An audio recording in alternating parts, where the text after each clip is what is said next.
you're hearing me because it's pretty noisy and streets of Paris are busy. It's Wednesday morning, I have 3 classes and I finish at 8 p.m. which is not ideal because that means that I'm going to be home pretty late anyway. Nonetheless, I'm trying to enjoy this day as much as I can, honestly. It's very pretty and I love Paris when it's gloomy, so it's not a problem. Here's a little update for you.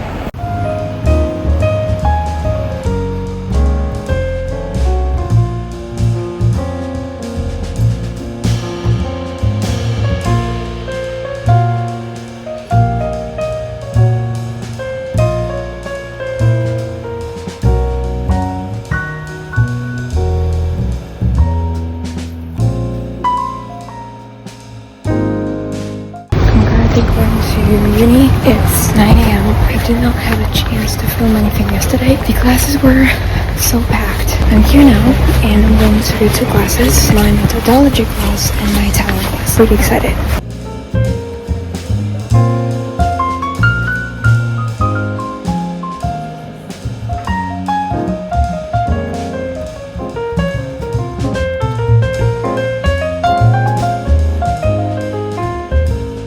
I'm currently at the Luxembourg Gardens. I just had my lunch. I had my Italian class. It was kind of love learning languages. It makes me really excited about what's to come and what I'm about to learn. I'm currently reading this book by James Baldwin. It's very interesting. I'm actually quite slow on it, but it's so interesting. It's so poetic. I honestly couldn't wish for more. Sitting in a garden knowing that I'm free for the rest of the day. I just enjoying my time, enjoying the sunshine because the morning was kind of gloomy and cold, but now it's sunny and I couldn't be more happy. Appreciate little things. Beauty is in simplicity and I'm so grateful for the fact that I can just now enjoy my time alone in the garden.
Arrived home. I had 4-hour lecture. It started at 8 a.m. I'm pretty tired, as you can tell, because I slept only for 5 hours. Right now it's past lunchtime, and what I'm planning on doing is I'm planning on reading and making myself a cup of tea because it's been kind of cold and gloomy, I'm not gonna lie. And also, there's nothing I love more than the smell of fresh bread. Sorry, but just look at that beauty. Look at it. Oh my god, I'm addicted. Truly.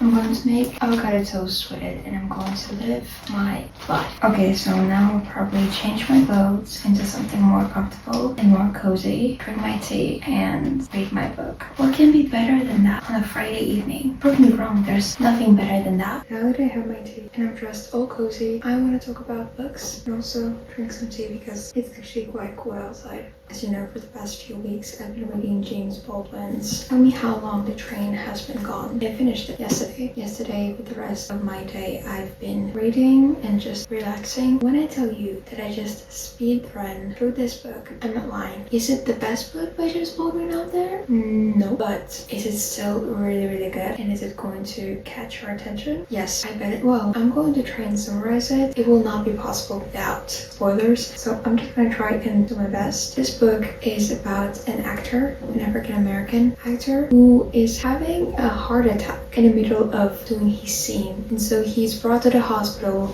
and the whole book takes place while he reminisces on his past life, on what he has done, on his childhood, also on his relationship within his family and on how he basically climbed up the ladder of success. And what I loved about this book is that it feels so gentle yet so anxious to make you feel this pain that surrounds the life of this actor. And I feel like what's most important here is that he slowly tries to find within himself a purpose while also navigating all of the family drama. And what shook me actually is that he's trying to navigate his life, and as much as unprepared he is, he confronts all of the instability within his life with kind of a self-assured manner. I don't know how to explain it, but in the end he talks about the fact that he was considered unsuccessful even by his family, that practically everyone lost their faith in him, and he persisted, he persevered, and in the end this has brought him a success. But success at what price? At relationships with the family being absolutely destroyed, and relationship within himself being absolutely destroyed. And I guess I loved almost everything about the story, but what was really missing for me was the fact that it kind of did not feel really complete. I really wanted to get more out of the characters. For example, I really wanted to know more about the relationship that the main character had with another actress, Barbara. I loved their dynamic. For me, there wasn't really enough of it. And also there's this character that kind of appears only in the end. And I guess it's done intentionally. The character that appears in the end, Christopher, is kind of the version of the main hero of Leo when he was younger. I would love to talk about this book more, but I cannot say anything more about it without spoiling it for you. So if you read that book, tell me what you think. But for me, this was not the best thing I've read by James Baldwin, although it's not the worst. I don't think he's capable of writing a bad book whatsoever. And I loved many themes here. I love the theme of death, the theme of religion, which is very important in this book and very important in James Baldwin's life. If you know about his family, you know about his relationship with his father and the church in particular, you know how important that is for him. I really loved reading parts about that, and also there are so many quotes that I just underlined,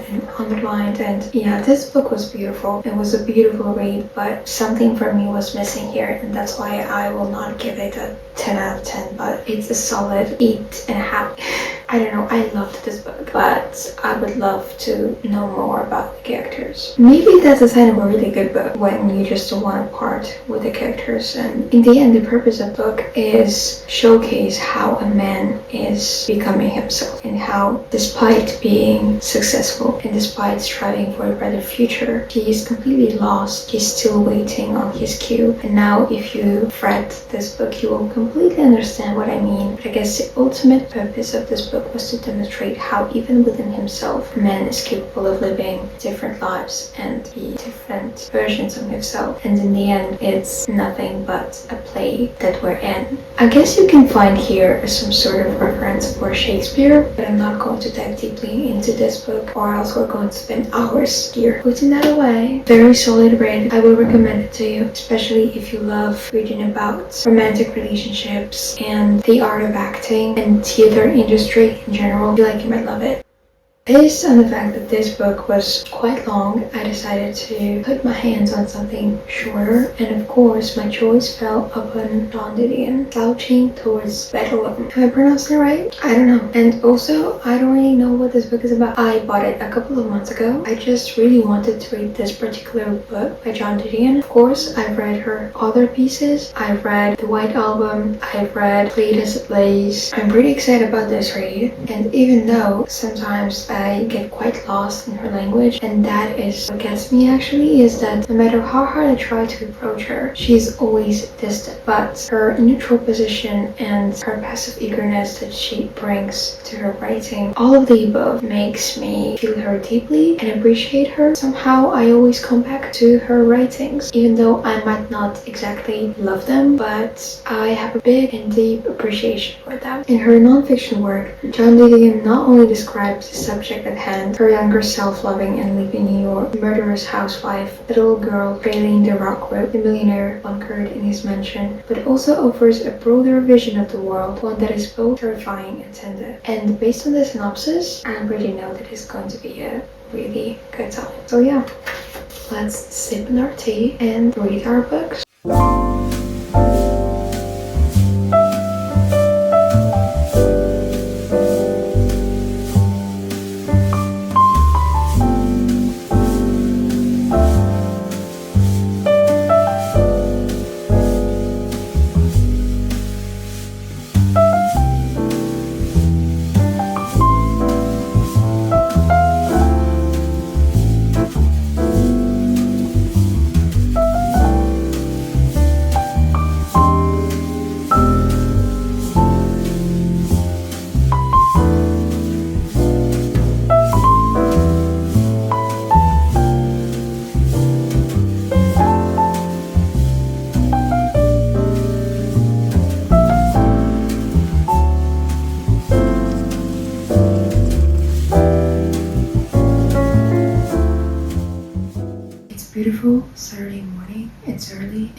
8 a.m. The sunrise is so beautiful, and I just made myself a bowl with some oatmeal, some avocado, an egg, and nuts. This is my favorite type of breakfast that I make on slow mornings, and today felt like I needed to just have my time and take things slowly and easy. Today's a very exciting day. The first half of the day I have all for myself, and then it's getting quite busy. Today is just a slow morning where I took my time to cook a meal for myself, a meal that I love and a meal that I'm comforted by. Honestly, there's nothing better than an oatmeal on a full morning. And yes, I'm eating in my bed. That's just what the energy is today, okay? Don't judge me. Don't judge me. I know you've done it too. Do not judge me, okay? Please. I'm just going to enjoy my breakfast in peace. And I haven't realized that before, but this type of slow mornings is really important for me, because if I don't get to have my time in the morning, then the whole rest of the day I feel like absolutely stagnant. So I have to have my time with my meal. So good and so easy too. Came together in like 20 minutes.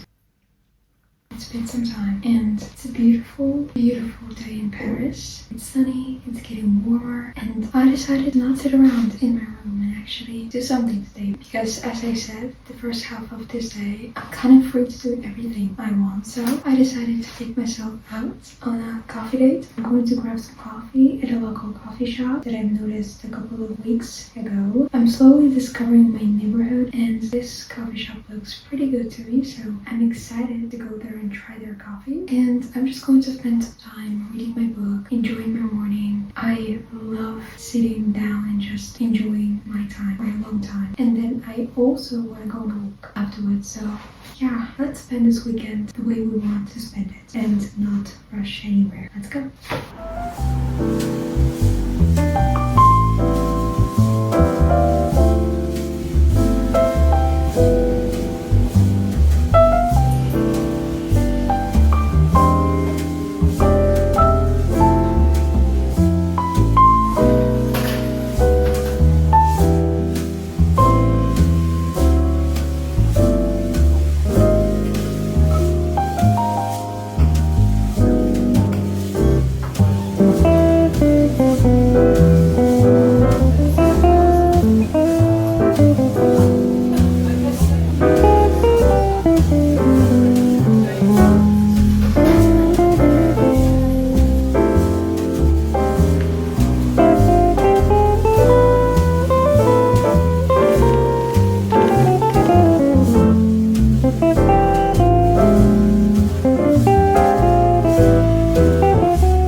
In the park, and I sit there and I wrote in my journal, I drink my matcha, I had my pastry, and I think I found my new favorite pastry. It's been a lovely Sunday. I spent it basically at home, and I just went out and I sat in the park having a fabulous time, honestly. I couldn't be more happy.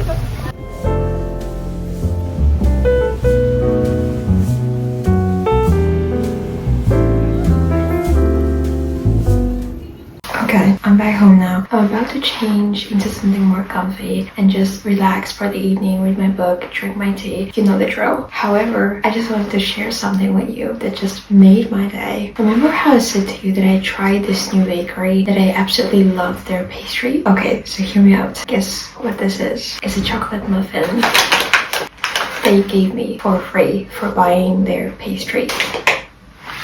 I I mean, the girl is happy. The girl is happy as hell. This is what you need to do in order to make me the happiest girl on the planet. Like literally. A chocolate muffin that smells like heaven. Can I ask for more? No. I'm going to eat it maybe tomorrow, maybe after tomorrow. I'm just going to put it somewhere. But it smells so good. This just made my day and I want to share that with you. So if you haven't got yourself a pastry, please do, I beg of you. And go for a walk. Go for a nice walk. Read in the park, journal in the park. Give yourself time to reassess, to reset, and just relax and enjoy your day. Because all of us need some balance. Some socializing is okay, but also do not forget about yourself and the things that make you happy. And you know, a walk never hurt nobody. So just saying.